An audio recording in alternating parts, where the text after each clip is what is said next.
Hello, my dear student of class 7. How are you, beta? I hope you all will be fine. So now the day we are going to discussion the process of neutralization. Okay, what is the meaning of neutralization? Let's start.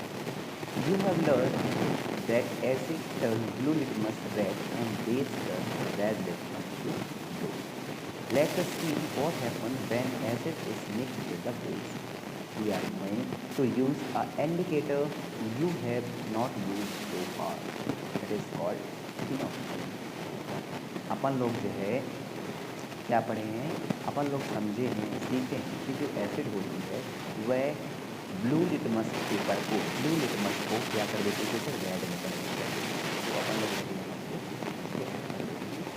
क्या सीखा आपने कि जो acid है वह क्या करती है,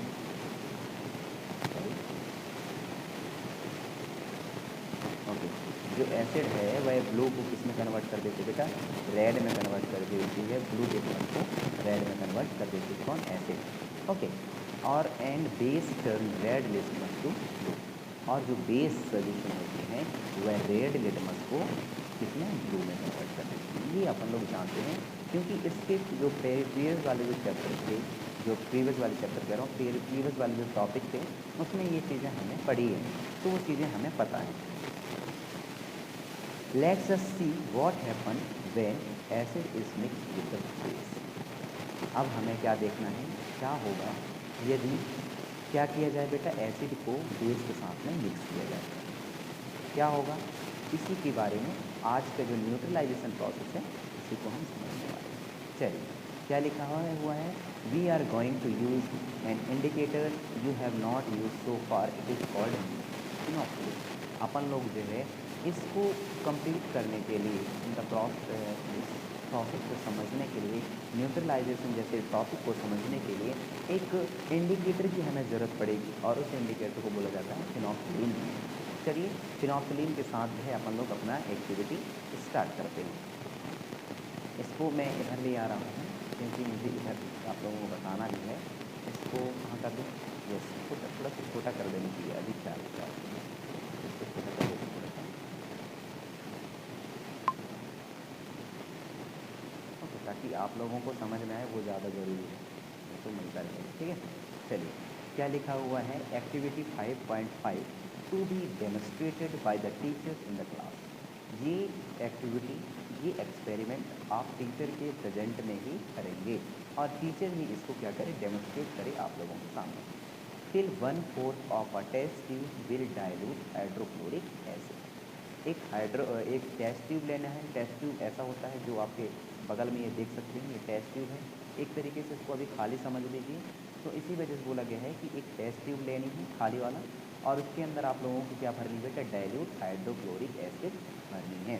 दैट मीन्स ये कॉन्सेंट्रेटेड हाइड्रोक्लोरिक एसिड नहीं है, ये क्या है, डाइल्यूट हाइड्रोक्लोरिक एसिड है।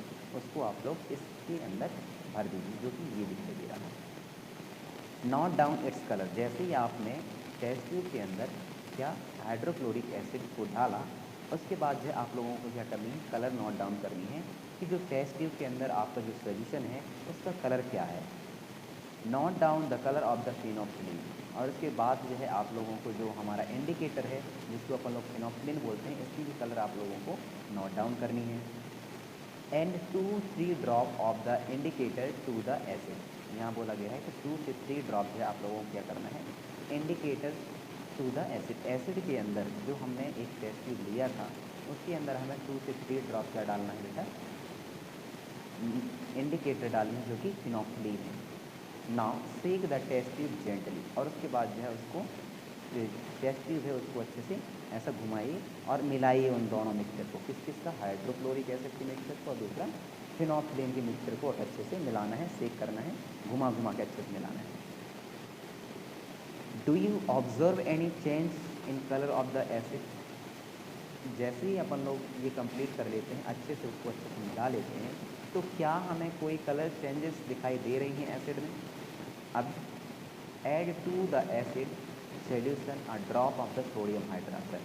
तो यदि पहले कुछ चेंजेस यदि दिखाई देती हैं तो उसको नोट डाउन करिए, और उसके बाद में जो है आप लोगों को अब सोडियम हाइड्रोक्साइड सोल्यूशन लेनी है।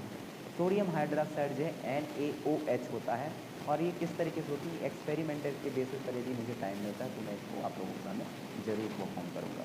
ओके, तो यहाँ बोला गया है कि एक एसिड सोल्यूशन लेनी है, सॉरी बेस सोल्यूशन लेना है जो कि है सोडियम हाइड्रोक्साइड ये है, और एक ड्रॉपर लेना है। ड्रॉपर जो है आप लोग देखे होंगे जो छोटे बच्चों को दवाइयाँ पिलाने के लिए हॉस्पिटल से, मेडिकल शॉप से जो दिए जाते हैं ड्रॉपर, उसी को आप लोग यूज़ कर सकते हैं। या केमिकल की बात करते हैं, लेबॉरेटरी की बात करते हैं, तो इनकी एक अलग से ड्रॉपर आती है। तो ड्रॉपर की मदद से आप लोगों को सोडियम हाइड्रोक्साइड सोल्यूशन है धीरे धीरे करके इस तरीके से मिलाना है जिस तरीके से यहाँ आप लोगों के सामने डायग्राम में दिखाया गया है। तो यहाँ से ऐसे ड्रॉपर की मदद से, ये बेस लिखा हुआ है ना, बेस का मतलब वही है जो अपन लोग यहाँ देख रहे थे सोडियम हाइड्रोक्साइड, उसको ड्रॉपर की मदद से इस टेस्ट ट्यूब में 2-2, 3-3 ड्रॉप करके डालने हैं और उसके बाद में फिर से अच्छे से मिलाना है। तो यहाँ देखिए क्या लिखा हुआ है, yes squeeze the test tube gently. अब इसके जो टेस्ट ट्यूब है उसको बहुत अच्छे से इस तरीके से क्या करनी है, आप लोगों को मिलानी है।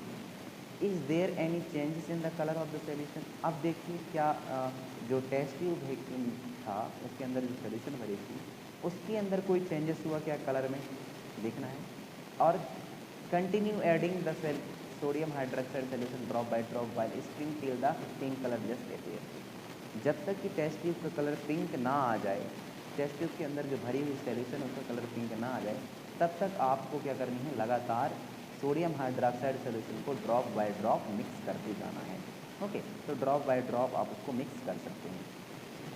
Now add 1 more drop of dilute hydrochloric acid. तो जैसे पिंक कलर आ जाता है उसके बाद फिर से क्या करना है आप लोगों को, पिंक कलर आने के बाद जो है 1 drop of dilute hydrochloric acid. अब जो हमारे टेस्ट ट्यूब में पहले से रखा हुआ था उसमें 1 ड्रॉप फिर से आप लोगों को क्या करना है बेटा, हाइड्रोक्लोरिक एसिड डालनी है।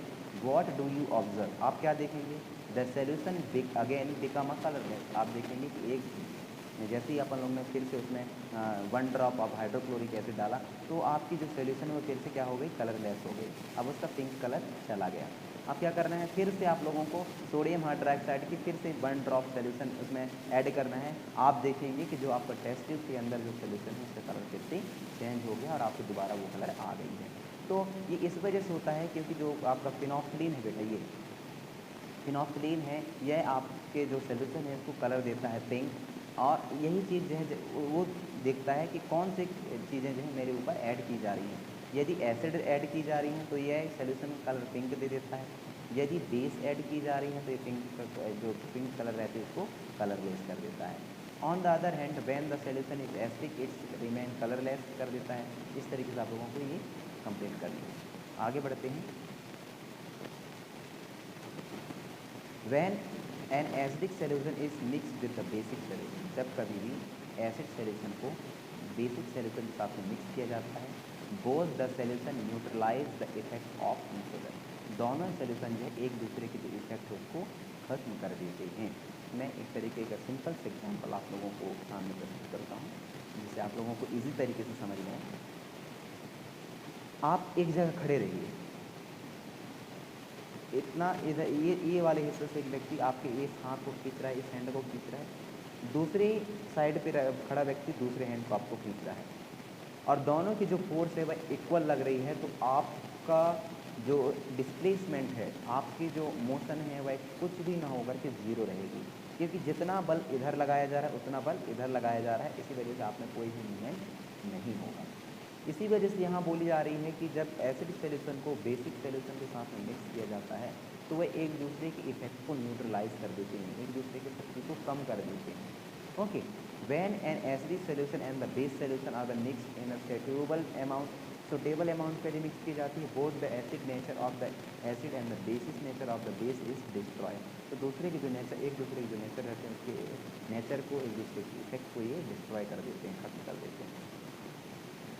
The resulting solution is nether acidic not a basic. और जो रिजल्टिंग सोल्यूशन मिलता है तो वो ना तो एसिडिक होता और ना ही बेसिक होता। Touch the test tube immediately after neutralisation. जैसे ही न्यूट्रलाइजेशन कंप्लीट हो जाती है उसके बाद आप लोगों को क्या करनी है, टच करना है किसको, टेस्ट ट्यूब को।